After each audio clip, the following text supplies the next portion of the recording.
नमो तस्सा भगवतो अरहतो। नमो बुद्धाय। मैं आरपी सिंह आप सभी का हार्दिक स्वागत करता हूं हमारे एक विशेष कार्यक्रम धम्मदीप में, जिसमें हम रोजाना चर्चा करते हैं पाली सूत्रों पर आधारित तथागत बुद्ध की जीवनी पर। तो साथियों, कल के भाग में हमने चर्चा की थी अनाथ पिंडक द्वारा तथागत बुद्ध से भेंट की और उनके द्वारा तथागत बुद्ध एवं संघ को दिए गए दान जेतवन विहार के विषय में। इस श्रृंखला को आगे बढ़ाते हुए आज हम चर्चा करेंगे तथागत बुद्ध द्वारा भिक्षुणी संघ की स्थापना के विषय में। एवं इस विषय पर विस्तार से प्रकाश डालने के लिए हमारे मध्य उपस्थित हैं भंते कुशल सुमन जी। आपने बुद्ध दर्शन में उच्च शिक्षा प्राप्त की है तथा आप अनेक सम्मानों से अलंकृत होने के साथ साथ अनेक मंचों से बुद्धिज्म पर अपने विचार रख चुके हैं। तो हम स्वागत करते हैं भंते कुशल सुमन जी का। बंदामी भंते जी, आपका बहुत बहुत स्वागत है इस कार्यक्रम में। अब हम अपना पहला जिज्ञासा का प्रश्न उठाते हैं। इसी क्रम में मेरा आपसे पहला प्रश्न पहले एपिसोड, इससे पहले वाले एपिसोड से जुड़ा हुआ है।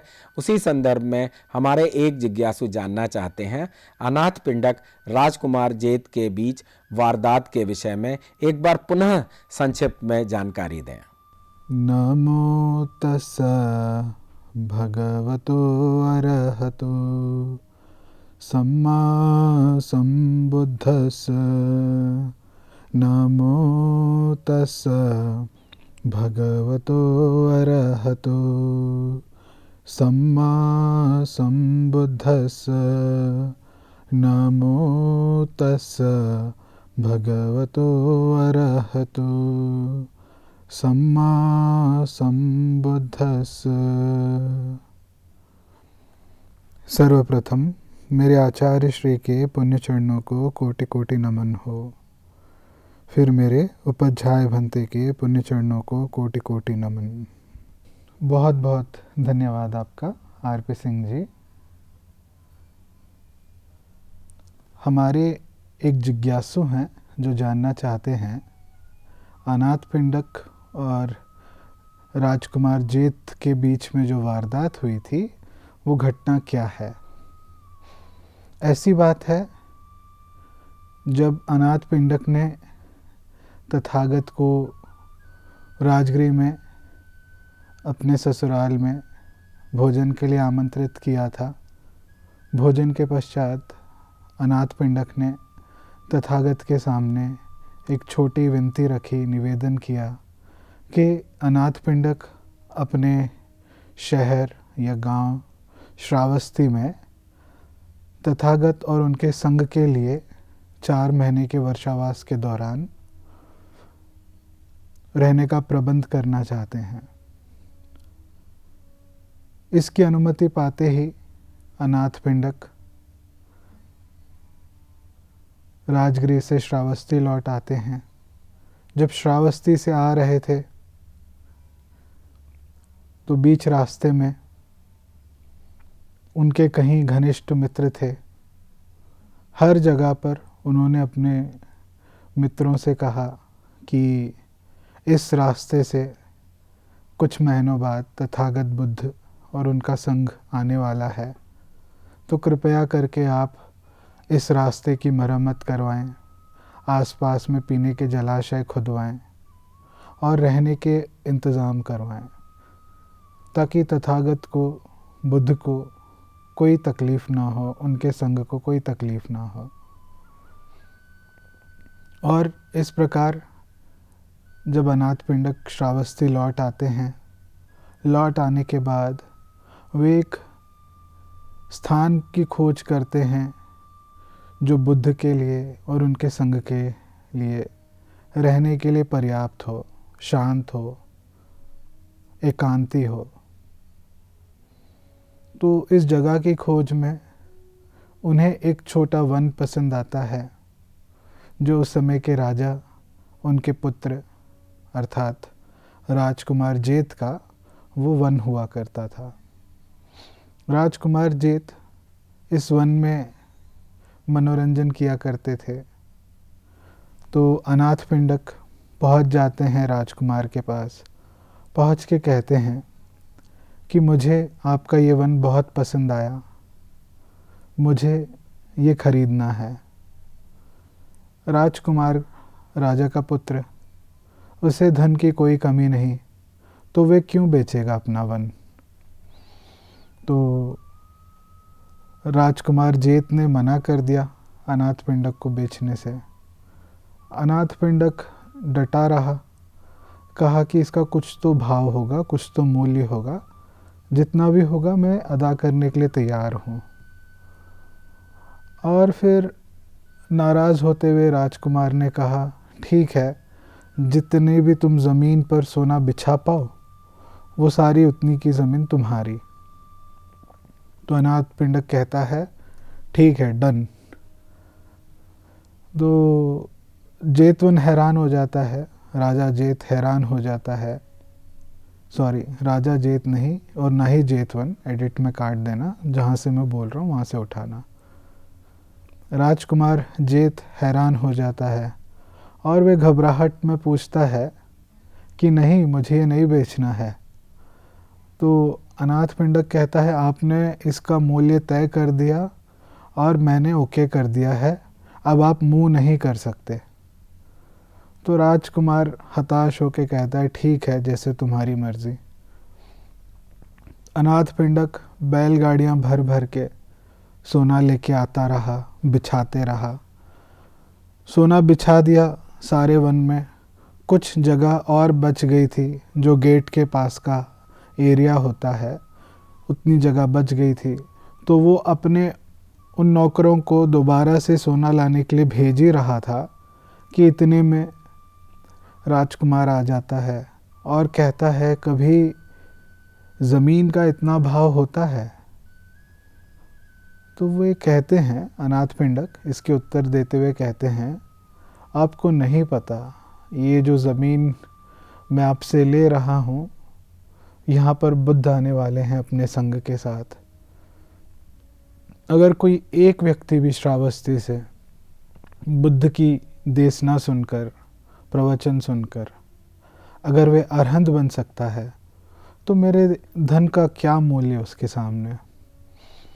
तो इतनी बड़ी बात सुनकर राजकुमार जेत वो कहता है, बची कुची जो ज़मीन है ये मेरे तरफ से आप रख लें, मैं आपको ये भेंट करता हूँ और इस पे आप सोना ना बिछाएं।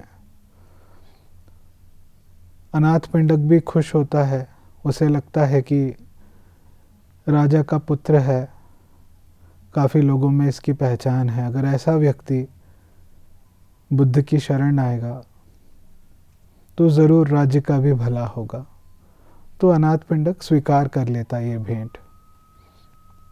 अब ज़ोरों से काम शुरू हो जाता है। अनाथपिंडक ने यहाँ पे एक विहार खड़ा कर दिया, बुद्ध के लिए, संघ के लिए रहने की प्रबंध कर दी। इस विहार में कमरे बनवा दिए, हॉल बनवा दिया, बाथरूम बनवा दिए, छत लगवा दी, सारा काम करवा दिया और इसका नाम रखा गया अनाथपिंडक और जेत का विहार। यहाँ पर बुद्ध ने आके अपना समय बिताया। तो कुछ समय बाद बुद्ध अपने भिक्षु के संग के साथ राजगृह से श्रावस्ती पहुँचते हैं। श्रावस्ती पहुँचकर इस विहार में रुकते हैं। अगले दिन अनाथपिंडक बुद्ध को और उनके संग को भोजन पर बुलाता है। भोजन पर बुलाने के बाद भोजन जब ख़त्म हो जाता है तथागत बुद्ध का और संग का, तब वह उनसे आग्रह करता है कि ये जो विहार है इसके विषय में मुझे क्या करना चाहिए। तो बुद्ध कहते हैं, ये जो तुम विहार है, चारों दिशाओं में रह रहे संग, अतीत के, वर्तमान के और भविष्य के रह रहे जितने भी संग हैं, उनके नाम से, उनका संकल्प करते हुए तुम इसे दान करो, ये तुम्हारे लिए हितकारी होगा। तो ये थी एक छोटी सी वारदात अनाथपिंडक और राजकुमार जेत की। बंते जी, आपका बहुत बहुत धन्यवाद। अब हम एक बार अपने मूल प्रश्न पे आते हैं, जो है कि तथागत बुद्ध द्वारा भिक्षुणी संघ की स्थापना के विषय में विस्तार से हमारे दर्शकों का मार्गदर्शन करें। धन्यवाद आपका आरपी सिंह जी। दर्शकों, आज हम चर्चा करने जा रहे हैं तथागत बुद्ध द्वारा भिक्षुणी संघ के स्थापना के विषय में। उससे पहले मैं आपको बताना चाहूँगा कि तथागत बुद्ध ने अपना पहला वर्षावास बनारस में किया, उसके बाद दूसरा वर्षावास, तीसरा वर्षावास राजगीर के वेलुवन में किया, चौथा वर्षावास तथागत बुद्ध ने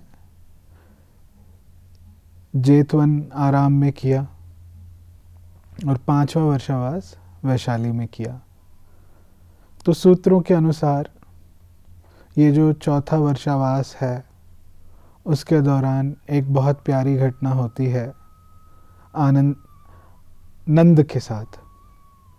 नंद महाप्रजापति गौतमी के पुत्र थे और इसकी कहानी मैंने आप लोगों को पिछले एपिसोड में बताई थी।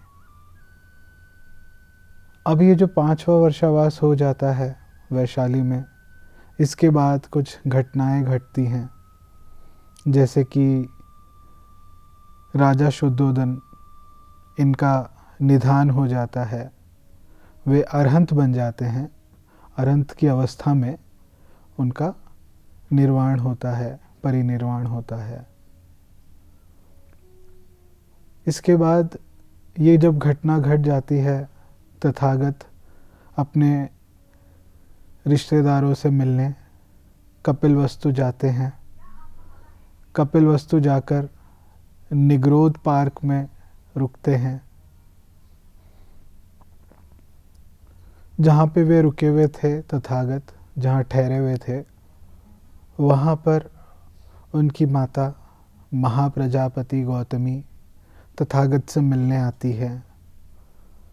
आकर आग्रह करती हैं तथागत औरतों को भी संघ में शामिल होने का अवसर प्राप्त हो, औरतों को भी भिक्षुणी बनने का अवसर प्राप्त हो।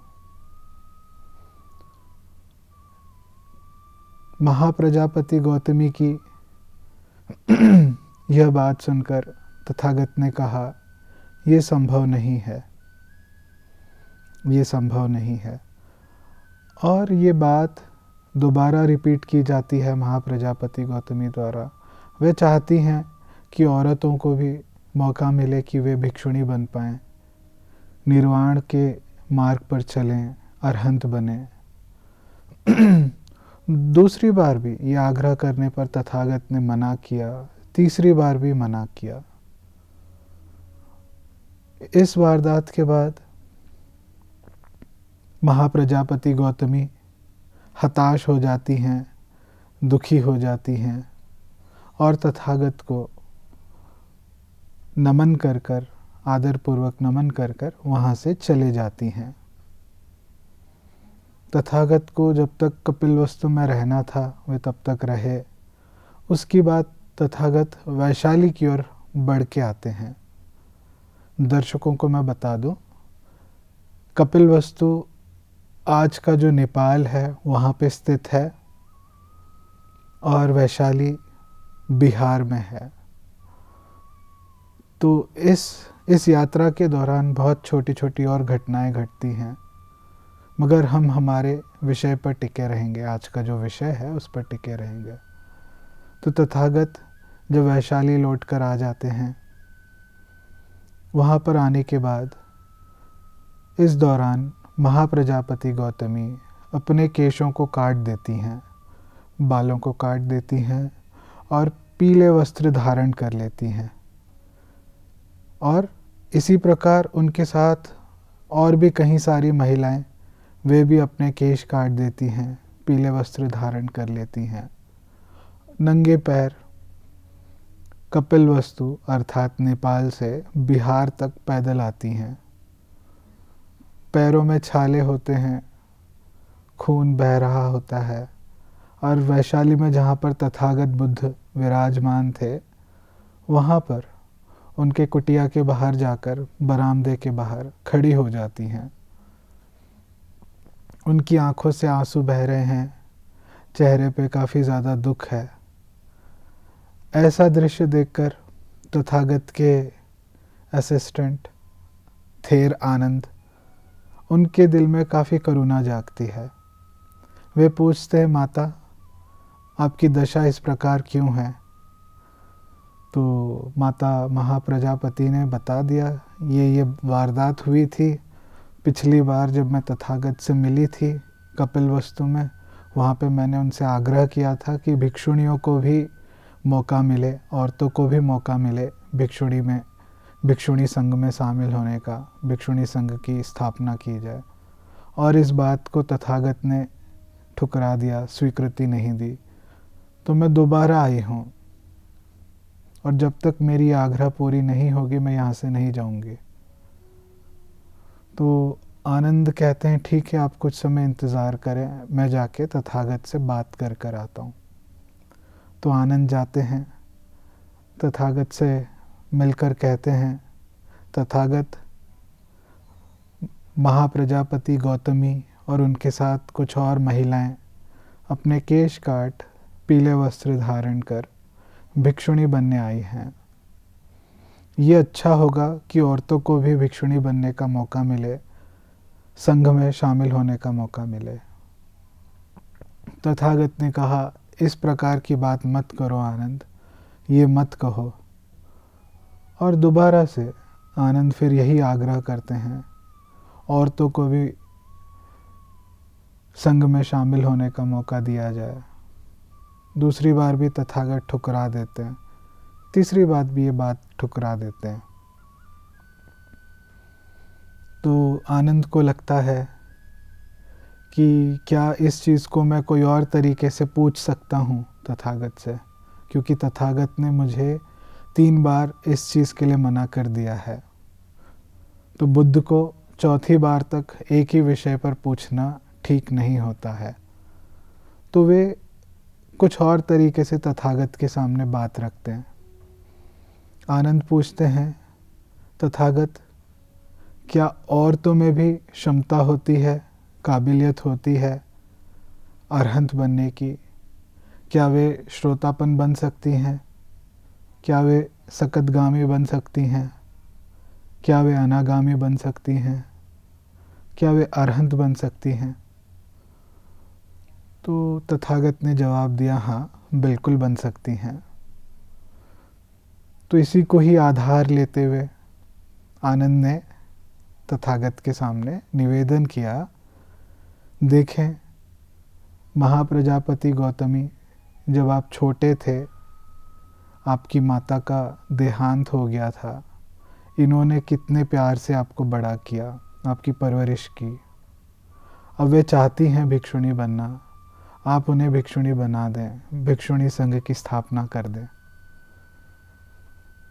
तो तथागत कहते हैं, ठीक है आनंद, अगर ऐसी बात है तो महाप्रजापति गौतमी अगर ये 8 बातों को स्वीकार करें तो वे भिक्षुणी बन सकती हैं। ये 8 बातें क्या हैं? ये 8 बातों को तथागत ने गुरु धर्म के नाम से संबोधित किया। तो कहा, ये जो 8 गुरु धर्म हैं, इनको अगर महाप्रजापति गौतमी स्वीकार करती हैं तो वे भिक्षुणी बन सकती हैं।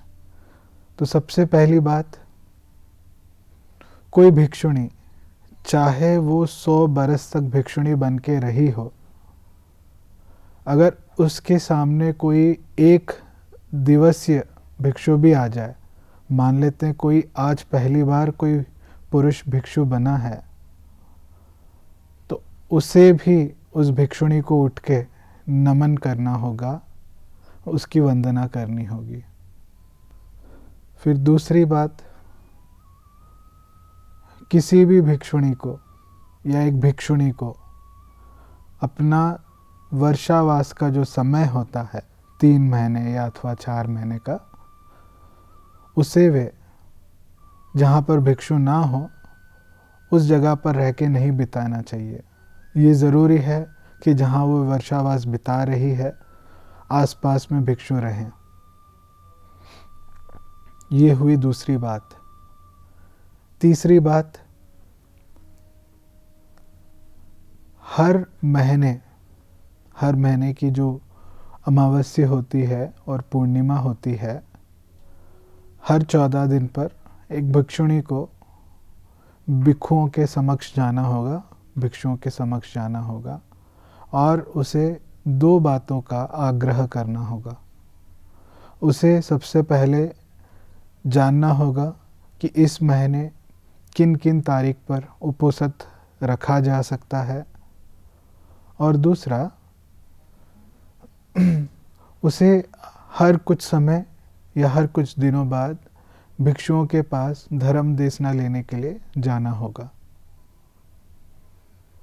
ये हो गई तीसरी बात। चौथी, एक भिक्षुणी जब वे अपने 4 महीने का वर्षावास समाप्त कर ले, उसके बाद उसको पावरना के लिए भिक्षु संघ के समक्ष जाना होगा और उसे पूछना होगा भिक्षु संघ से कि किसी भिक्षु ने क्या उसके वाणी या कर्म, शरीर के कर्म द्वारा कोई दुष्कृत देखा है या नहीं, और उसे उसकी प्रायश्चित करनी होगी उन दुष्कृत कर्मों की, अगर उसने की हो तो। पांचवी बात, अगर किसी भिक्षु ने अगर किसी भिक्षुणी ने जाने अनजाने में अगर कोई घोर दुष्कृत कर्म किया है तो उसे संघ के समक्ष जाकर उसे स्वीकार करना होगा और संघ को बतलाना होगा कि उसके द्वारा ये दुष्कृत कर्म हुआ है। छठवीं बात, एक भिक्षुणी को किसी भी भिक्षु की निंदा नहीं करनी है, अवहेलना नहीं करनी है। ये हुई छठवीं बात। सातवीं बात, एक भिक्षु को कभी भी धर्म देशना नहीं देनी है। एक भिक्षुणी किसी भी परिस्थिति में किसी भी भिक्षु को धर्म देशना नहीं दे सकती। भिक्षु चाहे तो भिक्षुणी को धर्म देशना दे सकता है। ये 7वीं बात।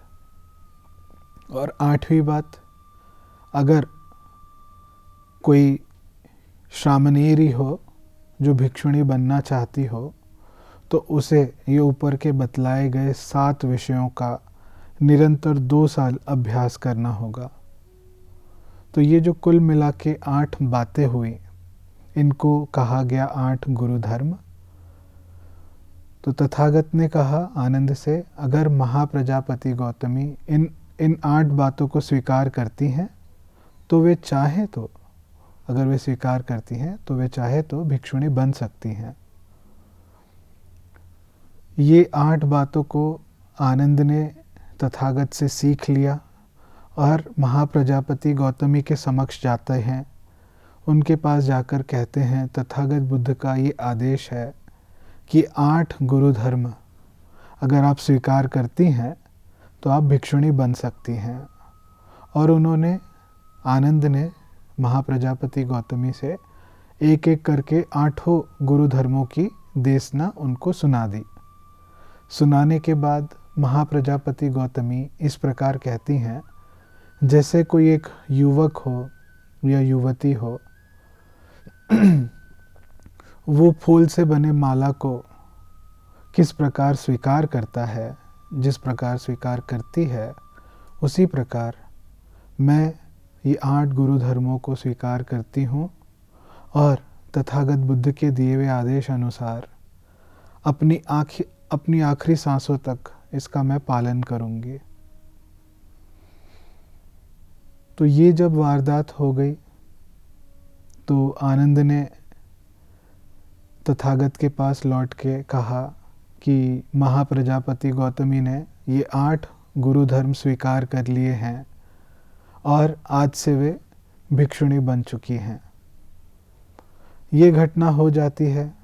इस घटना के बाद, वारदात के बाद, महाप्रजापति गौतमी के साथ जो अन्य और महिलाएं आई हुई थी भिक्षुणी बनने, उनके विषय में महाप्रजापति गौतमी आनंद से कहती हैं कि इन महिलाओं को फिर आप कैसे भिक्षुणी बनाएंगे, क्योंकि ये जो 8 गुरु धर्म थे ये तो सिर्फ महाप्रजापति गौतमी के विषय में ही सीमित थे, तो बाकी की महिलाओं को किस प्रकार से भिक्षुणी बनाया जाएगा। तो आनंद दोबारा से जाते हैं तथागत के पास और तथागत के पास जाकर ये विषय को बतला देते हैं। तथागत प्रत्युत्तर में कहते हैं बाकी की महिलाओं को, जो अन्य भिक्षु हैं, वे स्वयं भिक्षुणी बनाएंगे। तो बाकी की महिलाएं भी भिक्षुणी बन गई। यहाँ पर भिक्षुणी संघ की स्थापना हो जाती है। अब वे भिक्षुणियाँ कुछ समय बाद आनंद के पास जाती हैं और कहती हैं, आपने हम महिलाओं को जिस प्रकार से भिक्षुणी बनाया उस प्रकार से महाप्रजापति गौतमी नहीं बनी। तो इस संदर्भ में हम कैसे समझें महाप्रजापति गौतमी की भिक्षुणी की विधि जो थी उसको हम कैसे समझें। तो आनंद फिर तथागत के पास जाते हैं और ये सारी बात उनके समक्ष रख देते हैं। तथागत दोहराते हुए कहते हैं कि जो मैंने 8 गुरु धर्म महाप्रजापति गौतमी को कहे थे और उन्होंने जो स्वीकार किए, वो अपने आप में ही उनके लिए भिक्षुणी बनने की विधि थी। वे पूरी तरीके से विधि और विधान के अनुसार भिक्षुणी बनी है। उनकी भिक्षुणी होने की स्वीकृति मैं देता हूँ। और इस वारदात के बाद और एक बार ऐसे होता है, महाप्रजापति गौतमी बुद्ध के पास जाती हैं और एक छोटा सा निवेदन रखती हैं उनके सामने। कहती हैं कि ऐसे क्यों ना हो कि कोई भिक्षुणी हो या भिक्षु हो, अगर किसी से पहले वो बना है भिक्षुणी या भिक्षु, तो उसे जो बाद में भिक्षु या भिक्षुणी बन रही है उसे वे नमन करे। तो इस बात को तथागत ठुकरा देते हैं। कहते हैं कि भिक्षु कोई पहले बने या बाद में बने, वो कभी भिक्षुणी को नमन नहीं करेगा। तो ये थी भिक्षुणी संघ की स्थापना और उससे जुड़ी कुछ घटनाओं के बारे में। बाकी की चर्चा हम अगले एपिसोड में करेंगे। भंते जी, आपका बहुत बहुत धन्यवाद हमारे दर्शकों को इस महत्वपूर्ण जानकारी देने के लिए। भवतु सब्बमंगलम, भवतु सब्बमंगलम, भवतु सब्बमंगलम। सबका भला हो, सबका मंगल हो, सबका कल्याण हो। सुखी हो, सुखी हो, सुखी हो। साथियों, आज के प्रोग्राम में बस इतना ही। अब समय हो चुका है आज के प्रोग्राम के विश्राम होने का, लेकिन उसके पहले आपको बताते चलें कि आपके मन में भी जो जिज्ञासाएं हों या प्रश्न हों वह इस प्रोग्राम में आप पूछ सकते हैं। इसके लिए हमारा व्हाट्सएप नंबर है 9639010109 पर आप अपना प्रश्न पूछ सकते हैं, या हमारी ईमेल आईडी है subhartibuddha@gmail.com पर हमें उसमें भी आप अपने प्रश्न भेज सकते हैं। तो मुझे उम्मीद है कि आप अपनी जिज्ञासाओं को दबाएंगे नहीं और हमारे इस प्रोग्राम का हिस्सा बन अपनी जिज्ञासाओं को शांत करेंगे। तब तक मैं आरपी सिंह भंते कुशल सुमन जी के साथ लेता हूँ विदा। कल इसी समय आपके सामने फिर उपस्थित होंगे। नमो बुद्धाय। नमो तस्सा भगवतो अरहतो